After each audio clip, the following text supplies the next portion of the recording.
Hi, I'm Deborah Wirsu from deborahwirsu.com. Recently I've had a few queries from people about some of my freestyle stitch designs, so I thought I'd show you that even a beginner can try something like this. What I'd like to help you develop is complete freedom in your free motion movement. Once you are in control of the fabric, you'll find that with practice you'll be able to stitch any design you like. The basic requirements for free motion stitching are an open toe foot, free motion foot or darning foot for your machine. Consult your sewing machine manual to find out how to drop the feed dogs. This will give you the control over the fabric. Set the stitch length to 0 or as low as your machine will go. On some machines it's also a good idea to set the width to 0 as well. Make up a quilt sandwich and add a shape to it if you like. Then lower the presser foot and put the needle in the needle down position. It's much easier to stop and start if the needle always stops in the down position. Begin to stitch evenly at a moderate speed. If you stitch too slowly, you may get skipped stitches or tension problems.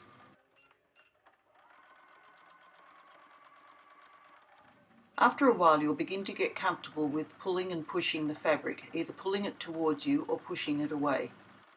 I think this is perhaps one of the most difficult aspects of getting used to free motion stitching.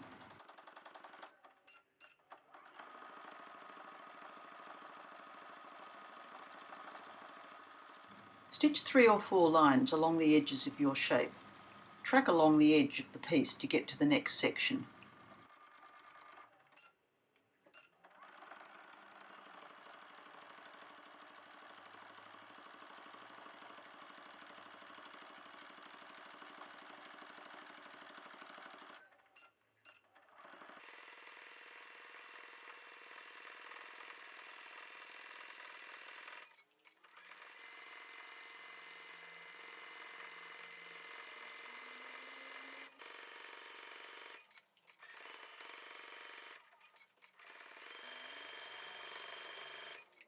Now begin stitching large meandering loops like a snake.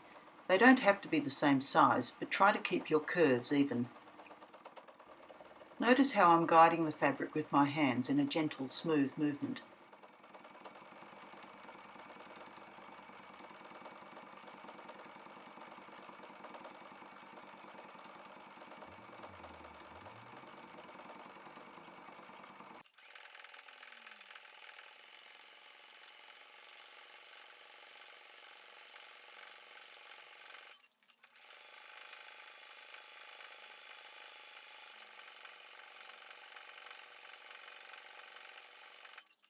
When you finish the first lot of lines and loops, you'll have a piece that looks a bit like this.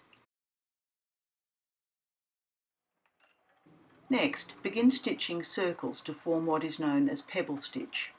All the circles will be different sizes. The aim is to have them touching each other and to gradually fill all the area. After a while, you'll get used to judging how large a pebble needs to be, and you'll also become used to stitching both clockwise and anti-clockwise.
The final step in the design is to work more wavy lines, first by tracing around the edges of your pebbles.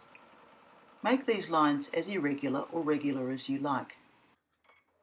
Alternatively, if you want to try something completely different in this section, then feel free to do so.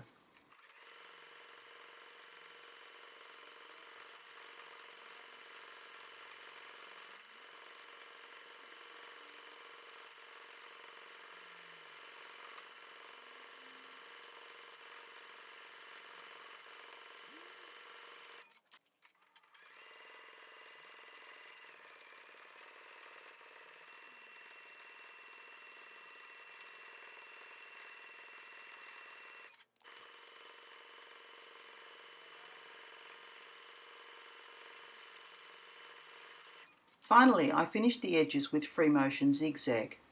Use a straight stitch if you don't feel you're up to using free motion zigzag at this point.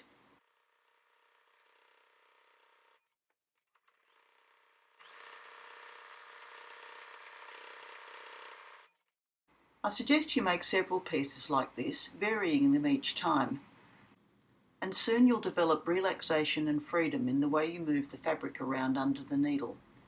You'll find that in no time at all your stitching will be smooth and even. Thanks for watching. For more tips, tutorials and videos, please visit my website at deborahwirsu.com.